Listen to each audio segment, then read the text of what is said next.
करें, सब्सक्राइब करें और शेयर करें।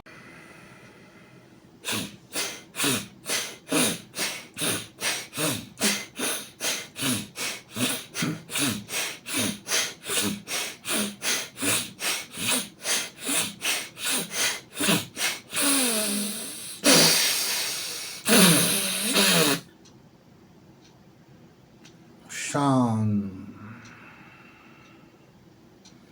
इस तरह के प्राणायाम करके जो भी चित्त में अवधारणा करेंगे मित्रों, आपके जीवन में वह फलित होगा। एक निश्चित समय हो, एक निश्चित जगह हो और सूती वस्त्र हो, पूर्व दिशा का मुख हो, तुलसी पत्र मुख में हो या तुलसी का जल हो, और आप यदि ये प्राणायाम करते हैं तो निश्चित तौर से आपके जीवन में वह क्षण आने वाला है कि आप कह सकते हो, दुख भरे दिन बीते रे भैया, अब सुख आयो रे। दुख भरे दिन बीते रे भैया, बीते रे भैया। मित्रों नमस्कार, आप हैं हमारे चैनल में। आप हैं बसंत गुरु जी के साथ, आप हैं हमारे अपनों के साथ, आप हैं हमारे अपने लोगों के बीच में। हम अपनी दुख सुख की बातें करते हैं, हम अपनी परेशानियों की, समस्याओं की समाधान खोजने की बात करते हैं। बिल्कुल सामान्य आदमी, बिल्कुल जनसाधारण आदमी, जिनके पास रोज कोई ना कोई समस्या आ जाता है। कभी धन की समस्या, कभी परिवार की समस्या, कभी कुछ कारोबार की समस्या, तो कभी सास की समस्या, तो कभी कोई प्राइवेट समस्या, तो कभी शरीर की समस्या, तो कभी मन की समस्या, कभी प्रेम की समस्या, तो कभी रिश्ते की समस्या। मतलब समस्याओं का सामना हमें आए दिन करना पड़ता है और मन दुखित हो जाता है, मन पीड़ित हो जाता है, खुद से भरोसा उठ जाता है कि क्या करूं क्या ना करूं।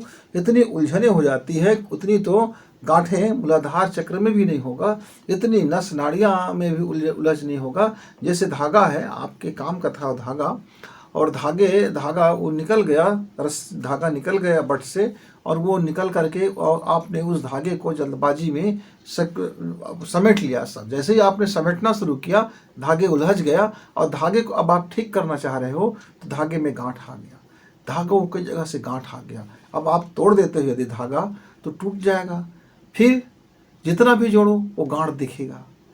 तो जीवन में ऐसी मित्रों आए दिन हम समस्याओं से घिर जाते हैं।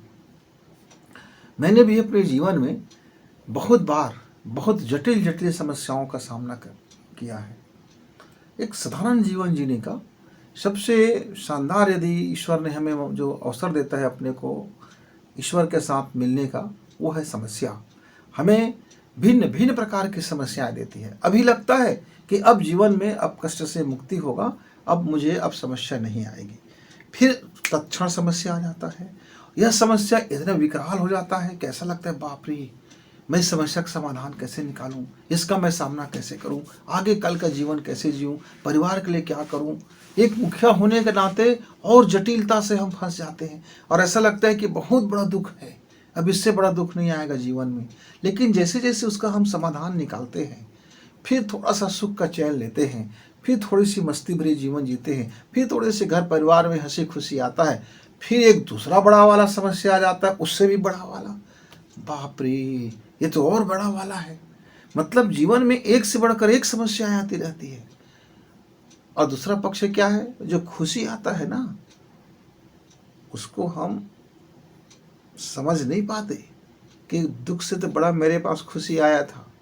क्योंकि ईश्वर कहते हैं कि हम बराबर देते हैं आपको, जितना बड़ा खुशी देंगे उसी के अनुपात में दुख देंगे, या जितना बड़ा पीड़ा देंगे तो फिर उसी के अनुपात में आपको वैभव भी देंगे। हम जितना बड़ा आपको कांटे देंगे तो उससे कम नहीं बल्कि ज़्यादा ही आपको फूल देंगे। हम जितना बड़ा आपको अकेला करेंगे उससे ज़्यादा आपको एक समय ऐसा आएगा कि आपके दामन में प्रेम ही प्रेम भर देंगे। बचपना में आपको दुख मिला तो वृद्धावस्था में आपको सुखी कर देंगे।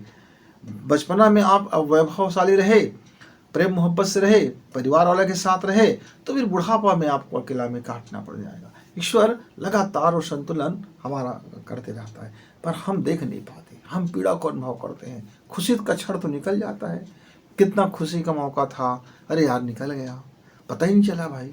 लेकिन दुख का एक एक पल, एक एक पल, एक एक घड़ी ऐसा लगता है कि अब बीत जाए, अब बीत जाए, अब बीत जाए। मेरे एक मित्र ने कहा, गुरुजी भगवान बराबर देता होगा, लेकिन देता होगा ऐसा कहा, क्यों? क्योंकि मैं देखता हूँ तो मेरे जीवन में सिवाय परेशानी के और कुछ आता ही नहीं है। तो मैं बोला अच्छा, परेशानी को आप बुलाते हो तो आता है कि परेशानी आ जाता है और आपका गेट बंद रहता है, खटखटवा देता है तो आप दरवाजे खोल कर उसको इनवाइट कर लेते हो, कि दरवाजे से बाहर भेज देते तब भी ज़बरदस्ती आपके घर में घुस जाता है? क्योंकि न तो खुशी आपके घर में आता है और न दुख आपके घर में आता है। मित्रों, किसी न किसी रूप में हम ही उनको बुला लेते हैं। हमारा बुलाने का तरीका कई बार हम जान के बुला लेते हैं और कई बार हम अनजाने में बुला लेते हैं। कई बार हमें ऐसा लगता है वो जो दुख आता है वो सुख के रूप में रहता है और वो दुख हो जाता है, और कई बार हम किसी दुख को भगा देते हैं ये सोच के वो दुख होगा करके, मालूम पड़ता है कि वो दुख तो सबसे बड़ा ज़्यादा सुख था, मेरे लिए वो तो बहुत काम का था। इसलिए जो कर्म फल मिल रहा है उस कर्म फल को आप कर्म का फल है मान करके शुद्ध मन से, चित्त मन से, सामान्य मन से, बिना हाय हाय करे उसे स्वीकार लो, और जो समस्या है उसका समाधान के लिए अपने चित्त को शांत करो, और चित्त शांत करके जरा समस्या का मूल्यांकन कीजिए। उसकी पैर कहाँ कहाँ तक फैला हुआ है, वो ऑक्टोपस की भांति है कि 2 टांग वाला है कि 4 टांग वाला है, कि आप बैल मुझे मार वाला है। कि कभी कभी होता है क्या है, कोई बहुत बड़बोला बच्चा होता है, बहुत जिद्दी होता है, बहुत खूंखार होता है, आप उसको मत छेड़ो तो आपके बड़े हितैषी, आप छेड़ दो तो आपका दुश्मन। और कुछ ऐसा बब्बर शेर होते हैं कि गुर्राते बहुत ज़्यादा है, अब सीना तान के खड़ा हो जाओ तो भीगी बिल्ली की तरह दुम दबा के भाग जाता है। तो दुख कौन से फॉर्मेट में है, पीड़ा कौन से स्वरूप में है, पीड़ा का अस्तित्व क्या है, पीड़ा का औकात क्या है, उसका जरा मूल्यांकन करें। तो पर अब मूल्यांकन करें तो कैसे करें? तो मित्रों, मैंने अपने जीवन में 5 साल तक एक विशेष साहित्य पर मैं काम कर रहा था। हमारे आचार्य पंडित श्री राम शर्मा जी का गायत्री महामंत्र एक उनका रचना है, साहित्य है, उसमें उन्होंने तरह तरह की चीज़ें बता के रखा हुआ है। तो हम दर्पण योग पर काम कर रहे थे, देख रहा था कि वास्तव में दर्पण योग का क्या बेनिफिट है, जन सामान्य में क्या हो सकता है, हमारे अंदर ही किस तरह से काम करते हैं। तो उन्होंने, गुरुजी ने उसमें एक चीज़ कहा था कि ईश्वर ने हमें एक जादुई दर्पण दे दिया है हमारे भीतर में। उस जादुई दर्पण से जो चेहरा हम अपना देखते हैं, धीरे धीरे कालांतर में वह हमारे जीवन में प्रकट कर देता है।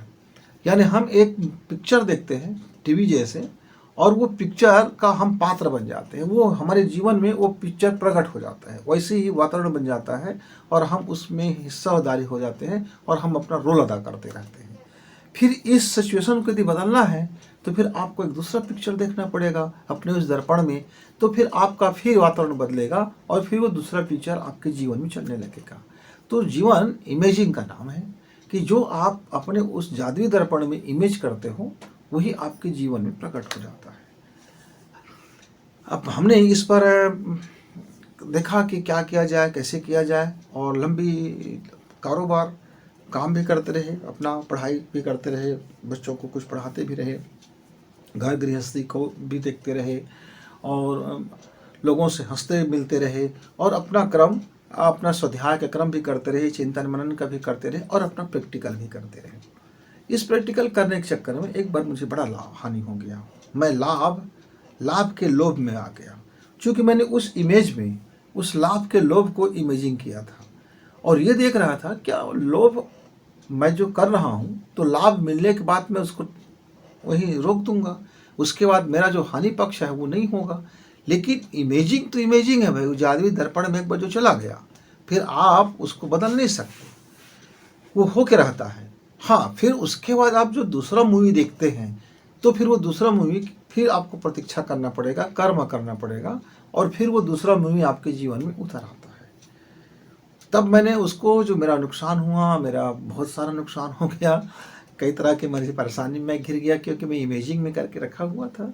तब मैंने दूसरा इमेजिंग करना शुरू किया और उसके बाद फिर सामान्य होता हुआ जीवन चला गया। मित्रों, तो मुझे पक्का वाला मेरा प्रैक्टिस है कि जब हम ऐसा लगता है जीवन में, लाइफ में, कि अब सब कुछ खत्म हो जाएगा, मेरे पास अब कुछ बच नहीं जाएगा, अब मैं जो भी सोच रहा हूँ वो अच्छा ही नहीं हो रहा है, जो भी मैं कर रहा हूँ वो अच्छा ही नहीं हो रहा है, वो विपरीत परिणाम दे रहा है, क्या किया जाए? तो अपने उन इमेजिंग को हमको देखना पड़ेगा कि कब हम ऐसा कुछ सोचे थे क्या। फिर जैसे हम उसका विपरीत इमेजिंग करते हैं तो हमारा कर्म फल बदलता है, कर्म बदलता है, कर्म फल बदल जाता है। तब इसमें प्राणायाम का क्या रोल है? तो मित्रों, जब दुख में हम डूबते हैं तो सुख की कल्पना नहीं होता। जब हम पीड़ा में आते हैं तो मुझको पीड़ा नहीं है इसका एहसास से मैं नहीं अपने आप को भर सकता। जब मेरे पास कंगाली है तब मैं अमीर हूं इस बात का भाव, एहसास मेरे अंदर हो पाना मुश्किल है। जब मेरा हाथ लहूलुहान है तब मेरे हाथ बिल्कुल ठीक है, कटा हुआ नहीं है, कोई पीड़ा नहीं है, इसका मैं अंदर एहसास से नहीं भर सकता। ये बिल्कुल अव्यवहारिक महसूस होता है। और वो जादवी दर्पण का कहना है कि जब तक आप पीड़ा अनुभव करते रहोगे हम आपको पीड़ा भेजते रहेंगे, लेकिन जिस क्षण आप पीड़ा में, वर्तमान में पीड़ा में हो, लेकिन उस पीड़ा का अनुभव जब आप नहीं करोगे, आप सुख का अनुभव करोगे, आप अंदर में उस एहसास को नहीं भरोगे, तब आपका दूसरा वाला पार्ट, इंटरवेल वाला पार्ट फिर शुरू होगा। है ये बहुत आसान, लेकिन हाँ ये बड़ी दुख वाली बात, बड़ी तकलीफ वाली बात, क्योंकि ये संभावना, अब मेरे सिर में भयंकर दर्द है, अब मैं ये कहूँ अपने दर्पण से कि मेरा सिर में कोई दर्द नहीं है, मैं बड़ा खुश हूँ, और इधर दर्द से सिर बड़ा परेशान हुआ जा रहा है, और मुझको उस परेशानी के एहसास को एहसासहीन होना है, मतलब एहसास मत हो, कुछ समय के लिए मैं उसको भूल जाऊं कि मेरा सिर में कुछ दर्द हो रहा है। तो ये भूल जाना आसान नहीं है, बोलना आसान है, भूल जाना आसान नहीं है। मेरे घर में दुख है, उस दुख का मैं अनुभव ना करूं, ये बड़ा कठिन काम है। मेरे घर में पीड़ा का दौर चल रहा है, मैं उस पीड़ा को अनुभव ना करूं, ये बड़ा कठिन काम है। अब कोई व्यक्ति, मित्रों, नून बासी खा रहा है और उसको आप अनुभव करने का कहोगे कि तुम रसमलाई खा रहे हो, तो उसके लिए बड़ी ये कठिन वाली बात हो जाती है। लेकिन सिचुएशन को बदलना है तो ये करना पड़ेगा। वो जादवी दर्पण कहता है कि क्या सच है क्या झूठ है मुझे नहीं पता, आप जो इमेज करोगे मैं उसे ही फॉलो करूंगा, मैं उसे ही आपके जीवन में उतारूंगा। मित्रों, इस जादवी दर्पण का नाम है अवचेतन मन, सबकॉन्शियस माइंड। सबकॉन्शियस माइंड जो होता है, यह जो अवचेतन मन होता है, वह हमारे भीतर में, हमारे मणिपुर चक्र और मूलाधार चक्र के साथ में कनेक्ट होकर के ये हमारे अनाहत चक्र में स्थिर हो जाता है। ये तीनों चक्र की ऊर्जाएं उस हमारे सबकॉन्शियस माइंड को प्राण देता है, आदेश देता है या फॉलो करता है, वो उसकी क्रिया की शक्ति है। आप ऐसा समझ लीजिए, कार्य ऊर्जा और गति ऊर्जा, कार्य ऊर्जा और गतिज ऊर्जा, ऊर्जाओं का दो स्वरूप। एक ऊर्जा है जो दूसरे ऊर्जा में बदल जाता है। मान लीजिए मैं सड़क पर दौड़ रहा हूँ, पर मैं कब तक दौड़ पाऊंगा? जब तक सड़क में कुछ तलहटी में खुरदरा होगा, चिकनाई नहीं होगा, क्योंकि प्रतिक्रिया बल के लिए, मुझको ताकत लगाने के लिए मुझे कोई अवरोध हो जिससे मैं आगे बढ़ सकूं। नहीं, मेरा कोई अवरोध नहीं होगा, तेल लगा दी जाए, भैया अरंड का तेल लगा दो पूरे सड़क पर, और जो टायर है उसको एकदम चिकना कर दो, अब कहो चलो तो दौड़ के दिखाओ, तो बड़ी मुश्किल काम हो जाएगा, बड़ा मुश्किल काम हो जाएगा। वायु का दाब हटा दो, अब यान से कहो, अब हवाई जहाज से कहिए चलिए तो उड़ के बताइए, तब तो बड़ा मुश्किल काम हो जाएगा। तो आजकल तो अब एक ऐसा यान आ गया है जो हवा के दबाव की भी ज़रूरत नहीं है, जिसको हम जेट यान बोलते हैं या उपग्रह प्रक्षेपण यान बोलते हैं। बड़ी बड़ी अब गगन यान जो जा रहा है, न गुरुत्वाकर्षण काम करेगा, न गुरुत्वाकर्षण नहीं है तो भी गुरुत्वाकर्षण बना लिया, हवा नहीं है तो भी हवा बना लिया, मतलब सारा चीज़ बना लिया गया ना, मतलब उसके अंदर में डिजाइन कर दिया गया। और अब वहाँ एक पूरा मानव उसके अंदर में, उस कैप्सूल के अंदर में पूरा जीवित रहता है। अभी गया हुआ है अंतरिक्ष में, अब 1 साल के बाद लौटेगा और उसके अंदर में मॉड्यूलर में वो आदमी बैठा हुआ है। तो इसी तरह से हमारे सबकॉन्शियस माइंड का जो दर्पण है, जादुई दर्पण है मित्रों, वहाँ हमको इमेज को बदलना होता है। अब ये इमेज जो हम करें वो सीधा के सीधा उस दर्पण में जाके के प्रतिबिंब बन जाए, धुंधला ना बने, स्पष्ट प्रतिबिंब बने। क्योंकि आप धुंधला बनेगा तो आपके जीवन में धुंधला धुंधला खुशी आएगा, रुक रुक के खुशी आएगा, छोटा छोटा खुशी आएगा, अनबैलेंस खुशी आएगा, खुशी के साथ दुख मिला रहेगा, दुख और सुख का कोलाज हो जाएगा, तो आपको सुख का अनुभव नहीं होगा, फिर तो पीड़ा ही पीड़ा अनुभव होगा। तो मित्रों, एक तो आप जिसको हम अवधारणा बोलते हैं, ये जो मैंने बताया कि हम एक जो मूवी देखते हैं, एक जो इमेजिंग करते हैं, या एक जो छद्म फर्जी रूप से हम अनुभव करते हैं, ये उस जादुई दर्पण में चला जाता है और हमारे जीवन को बदल देता है। बहुत बड़ी शानदार विज्ञान है मित्र ये, आदमी को यकीन नहीं होता, इसीलिए वो स्वयं अपने जीवन को बदलने के बजाय बाबा की चौखट पे जाता है, उसके दर पे जाता है, उसके दर पे जाता है, उसे पैसा देता है, उसे पैसा देता है, उससे ताबीज़ लेता है, उसकी चौखट जाके सिर रगड़ता है, उसकी दुहाई देता है, उसकी मनुहार करता है। मतलब अपने भीतर नहीं आता, अपने को प्रणाम करने नहीं आता, अपने अंदर वो सबकॉन्शियस माइंड से बातचीत नहीं करता, फिर दुनिया भर की बाहर बाहर जाता है और सारा धन लुटाते फिरता है और वो सोचता है कि उसके जीवन में बदलाव आ जाएगा। तो मित्रों, इस सच्चाई से अब बाहर निकलो, इस झूठ की भ्रम की दुनिया से बाहर निकलो।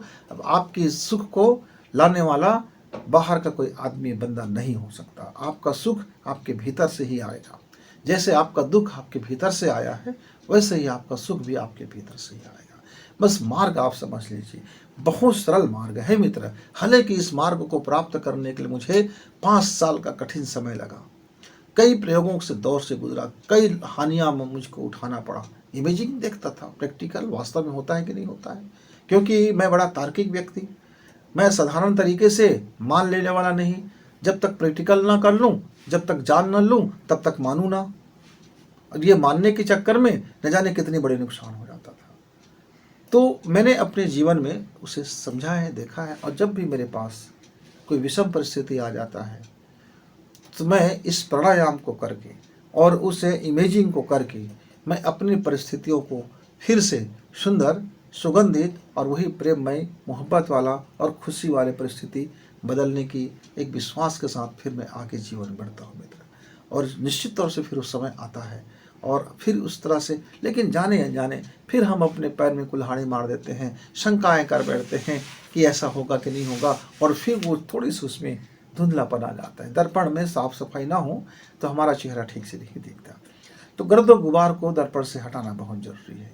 दर्पण में कई साल से जमा हुआ मैल जो है और जमा हुआ गंदगी जो है दर्पण को दिखाई नहीं देता, तो फिर हमारा जीवन, सुख का जीवन लौटने में बड़ा समय लग जाता है। दर्पण, आप चेहरा देखते हैं, साफ सफाई रखते हैं आप, तो चेहरा, अब मान लीजिए दर्पण ही आपका गंदा हो जाए और आपकी चेहरा बहुत खूबसूरत है और दर्पण से आप कह रहे हो, क्यों भाई मैं दिख क्यों नहीं रहा हूँ, तो दर्पण कहेगा, भैया तू बड़ा बुद्धिमान है, मेरे अंदर में जो ऊपर में जो पड़ा हुआ जो मैल है, इससे तो ज़रा साफ करो गंदगी को, इसको तो थोड़ा सफाई करके रखो ताकि मैं आपको दिखा सकूं आपका चेहरा। तो मित्रों, भीतर की जो गंदगी जमी हुई है अब सबकॉन्शियस माइंड में, उसको हटाने का सबसे सुंदर और सरल मार्ग है चंद्र नाड़ी प्राणायाम। यूँ तो स्वरों का अलग अलग समय में अलग अलग उसकी महत्ता है, अलग अलग चीज़ें हैं, पर यदि आप सुबह सुबह, मॉर्निंग का वक्त है और सूर्योदय हो चुका है, तब चंद्र नाड़ी प्राणायाम की साधना करते हैं या प्रार्थना करते हैं या उपासना करते हैं या मांग पत्र रखते हैं या निवेदन पत्र रखते हैं या अपने भगवान से अपनी बात करते हैं या अपनी माँ से अपनी मनुहार करते हैं, अपने पिताजी को अपनी बातें बताते हैं, कुछ भी नाम आप कुछ भी कह लो, लेकिन सूर्योदय के बाद का ये साधना है मित्र। चंद्र नाड़ी का आपको प्राणायाम करना सीखना होगा। जैसे जैसे आप चंद्र नाड़ी का प्राणायाम करते जाते हैं और वो जो छवि है, अवधारणा है, उसको करते जाते हैं, तो फिर आपका दिन लौटने में, आपकी खुशी आने में फिर ज़्यादा देर नहीं लगता मित्र। जैसे जैसे आप गहराई से अपनी प्रतिबिंब देखते हो अपनी दर्पण में, वैसे वैसे आपके जीवन में बदलाव होना शुरू हो जाता है। बिल्कुल बदलाव होना शुरू होता है। हाथ कंगन को आरसी क्या, पढ़े लिखे को फारसी क्या। चंद्र नाड़ी प्राणायाम की तरीका बताता हूँ। और मैंने आपको पहले बताया कि कैसे। अब मान लीजिए हमारे एक मित्र ने कहा कि मेरी पीठ में आए दिन दर्द होता है, मेरे पीठ में पूरी तरह से दर्द भरा रहता है। किसी टोना टान कर दिया है, किसी ने जादू कर दिया है, किसी ने मंत्र संतर कर दिया है, मेरी कमर में बड़ी दर्द रहती है। तो पहला तो यह है कि आप अपने पेट की सफाई कर लो, पेट की सफाई कर लो और खान पान आहार विहार सुधार लो। उसके बाद भी यदि ठीक नहीं होता है तब आप इस प्राणायाम और छवि ध्यान कर लो, देखना कैसे ठीक होगा। अब एक तरफ भैया आप अन्न शन्न खाते रहोगे, दुनिया भर की चीज़ें करते रहोगे, टाइम पे टाइम सोते रहोगे, बायोलॉजिकल घड़ी की आप धत्ता बताते रहोगे, जीवन को मटरगस्ती बिताते रहोगे, अपनी किडनी की, अपनी लीवर की, अपनी आंत की, अपनी यकृत की ऐसी तैसी करते रहोगे और कहोगे गुरुजी मेरा पीठ का दर्द क्यों ठीक नहीं होता है। तो मान्यवर मेरी बहनें और मेरी भाई साहब, पहले तो आप अपना आहार ठीक कर लो। जैसे ही आहार आपका डाइट ठीक होता है तो मन का डाइट हो जाता है और वैसे वैसे आपके फिर ये जो तकलीफें वो भी कम हो जाती हैं। फिर भी बना रह जाता है यदि सूक्ष्म शरीर में, तो मन के अंदर में जो बीमारी पनप जाता है मित्र, फिर शरीर के दवा करने से वो ठीक नहीं होता। फिर मस्तिष्क के अंदर कोई बीमारी पहुंच जाए तो फिर ये दवा शरीर को ठीक करता है, मस्तिष्क को ठीक नहीं करता। और कोई बीमारी का जड़ यदि अवचेतन मन में पहुंच जाए तब तो फिर आप उसको और ठीक नहीं कर सकते हो, तब तो फिर आप ही उसको ठीक कर सकते हो।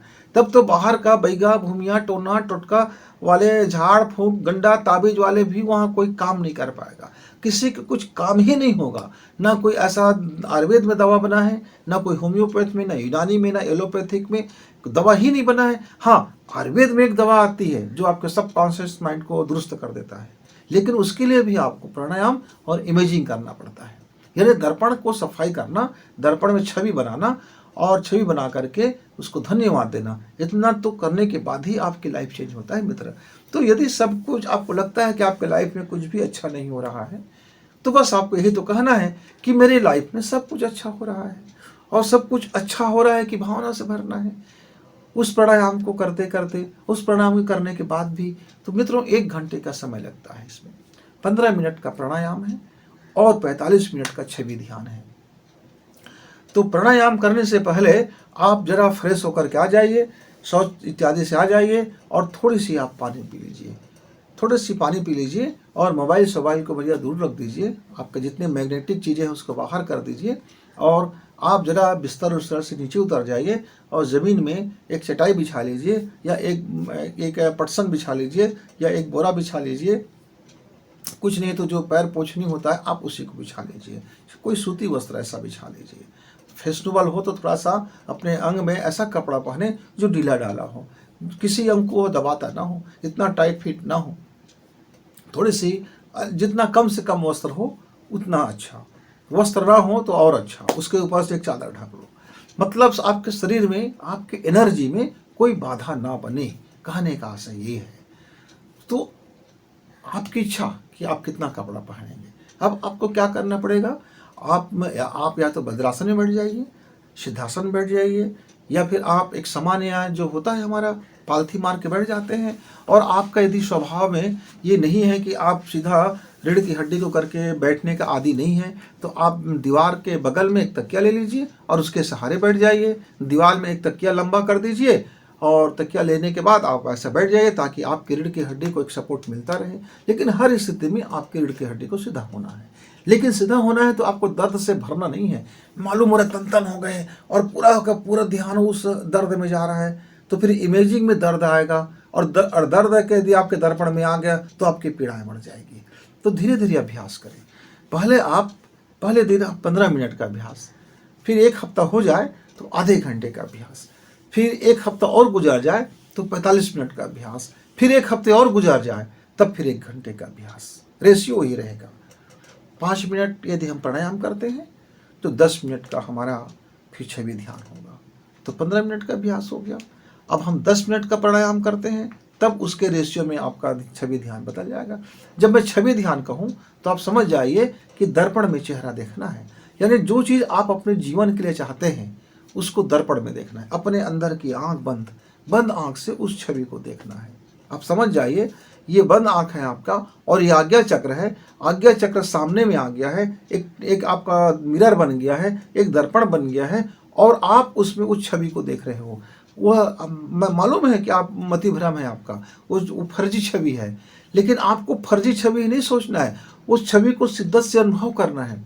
जैसे आप मिठाई का अनुभव करोगे तो मुंह में मीठापन आना चाहिए, इमली का अनुभव करोगे तो मुंह में पानी आना चाहिए।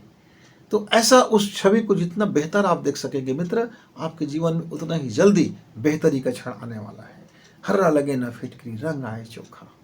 मेरे गरीब भाई बहन, मेरे जन सामान्य भाई बहन, अरबों रुपए खर्च नहीं कर सकता अपने जीवन को खुशहाल बनाने के लिए, अपने जीवन को बेहतर बनाने के लिए उसके पास लाखों रुपए नहीं रहता इलाज के लिए, मन की इलाज, तन की इलाज, सुख की, दुख है तो सुख की इलाज, बस उसके लिए है कि हर्रा लगे ना फिटकरी, रंग आए चोखा। क्या खर्च है इसमें? कोई खर्च नहीं है। तो मित्रों चलिए, आप पालथी मार के बैठ जाते हैं। बैठने के बाद आप समझ जाइए, चंद्र नाड़ी मतलब हार्ट के दिशा में जो चलने वाली नाड़ी, ये हृदय है हमारा, और हृदय के दिशा में जो हमारी नाक है, इस नाक से जो सांसें आती है जाती है, हम उसको शीतल नाड़ी कहते हैं, चंद्र नाड़ी कहते हैं। चाहे शीतल स्वर कह लो, चंद्र स्वर कह लो, या फिर बाएं नाक की सांसें कह लो, आप अपनी सुविधा से नाम, जिसमें आपको सरल नाम याद हो जाए। अब करना क्या है, देखिए इसकी तकनीकी है कि हम पहले क्या करेंगे, पहले हम इसको अपने नाक के एरिया को थोड़ी सी इस तरह से थोड़ा उसको क्या करने वाले हैं, इसको एक्टिवेट करने वाले, थोड़ी सी इसको जंपिंग संपिंग करने वाले हैं। इस तरह से थोड़ा सा इस एरिया को थोड़ा सा गुस्सा दिला दो, थोड़ी सी चिमट चमटा दो, ऐसा कर दो, थोड़े से कहाँ शांत बैठे हो भैया, मेरे नाक आ जाओ, थोड़ी थोड़ी थोड़ी थोड़ी। अब आप ये जो थोड़ी थोड़ी, जब ये हो गया, एक्टिवेट होने लगा मेरी नाक की तमाम, तो ये हमारी जो है, ये जब हम इसको इस तरह से रगड़ते हैं यहाँ पर, तो हमारी रीढ़ की हड्डी में जो मेरू रज्जु में जो बोन मेरो होते हैं, वो एक्टिवेट होने लगता है। वो कहने लगता है क्या हो गया, क्या करना है मुझको, जरा बताइए। और वो आपकी जो सबकॉन्शियस माइंड है, वो उसका जरा गेट खुलने लगता है, खिड़कियाँ खुलने लगती है, विंडो खुलने लगती है, वो वहाँ एक बेचैनी होने लगती है, वहाँ एक कुलबुलाहट आती है हमारी मूलाधार चक्र में, और वो सीधा का सीधा गेट पास बनाने में लग जाता है। भैया मंत्री आ रहा है, उसकी गाड़ी को अब सायरन बज रहा है तो उसकी गाड़ी को आने दीजिए, सारा मैंने ट्रैफिक है उसको हटाने लग जाते हैं। तो ये थोड़ा सा आप ट्रैफिक हटाने के लिए अब थोड़ा सा ये आपको करना पड़ेगा। अब देखिए यही इसके बाद हमारा शुरू होता है।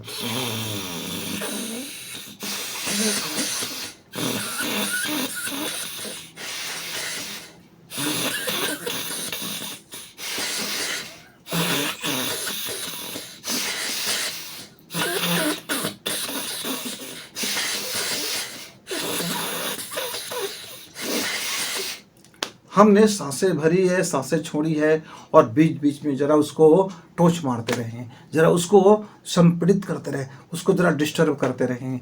बस ऐसे ही आपको प्राणायाम करना है 5 मिनट तक लगातार। अब इसको हम धीमी गति से कैसे होगा, ये खींचा, ये बाहर किया, और फिर ये खींचा। लेकिन हमने उसको अब क्या किया, चूंकि अवचेतन सबकॉन्शियस माइंड को मिरर बनाना है, वहां मैसेज भेजना है, तब हमने उसके ऊपर थोड़ी सी अपनी मूलाधार चक्र को और मणिपुर चक्र को एक्टिवेट करके गेट पास किया। मतलब आपको एक खेल खेलना है बच्चे जैसे, और क्या है। और जैसे आपका 5 मिनट का हो जाए, प्राणायाम हो जाए, तो छोटे बच्चे, नन्हे बच्चे की तरह से आप थोड़ा सा एक व्यायाम कर लेंगे।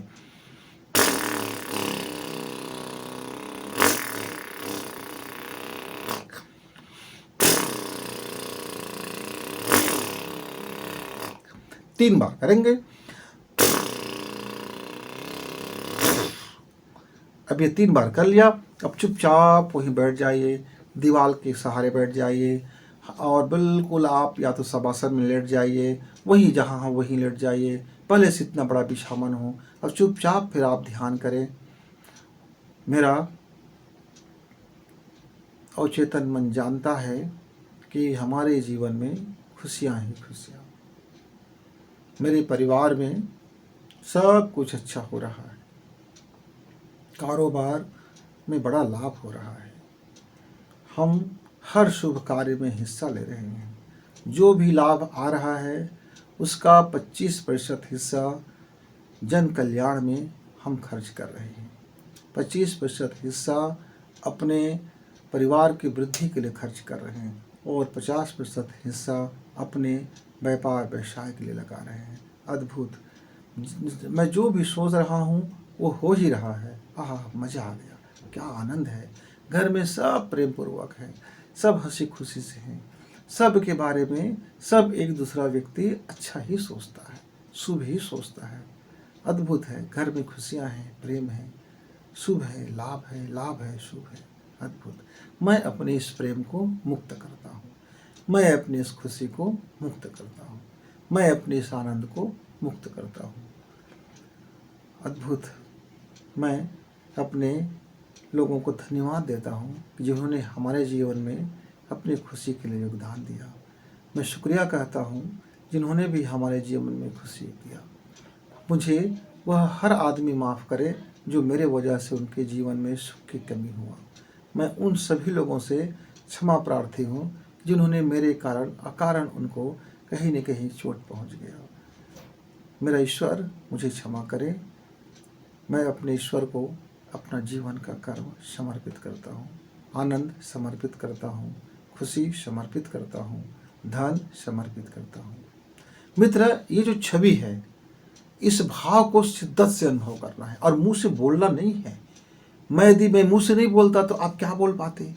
ये एक छोटा सा फॉर्मेट है, फार्मूला है। आप ऐसे अपने ज़रूरत के हिसाब से बना लेना। जो आपका दुख है उसके विपरीत बनाना। जैसे आपके सिर में दर्द हो रहा है तो कहना मेरा सिर बहुत खुशी से नाच रहा है। हाँ, मेरे सिर में, मेरा मस्तिष्क में अद्भुत शांति का अनुभव हो रहा है, प्रेम का अनुभव हो रहा है, आनंद का अनुभव हो रहा है। धन्यवाद।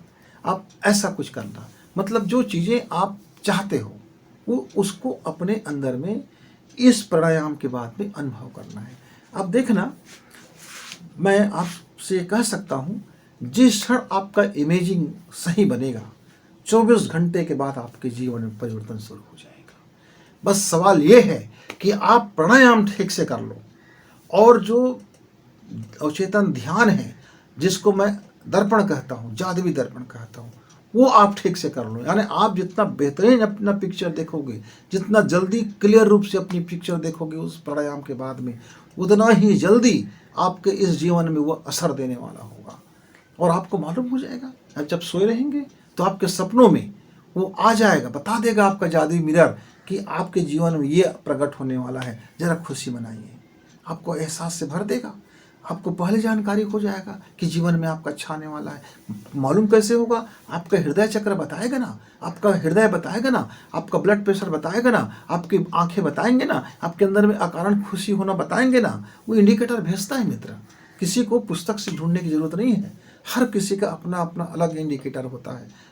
तो इतना आप करके देखिए। हमने किया, हमें लाभ मिला, इसलिए मैंने सोचा कि अपने मित्रों से ये ज्ञान, ये प्रैक्टिकल, ये एक अद्भुत चीज़ें मैं आपको गिफ्ट करूँ आज का, और इसको देखें, प्रैक्टिकल करें और जीवन में खुशी मनाएं। फिर आपके साथ हम मिलेंगे, तब तक दूसरा विषय होगा, दूसरी समस्या का निदान होगा और फिर आपसे हम रूबरू होंगे। तब तक गुरु जी को इजाज़त। नमस्कार, धन्यवाद।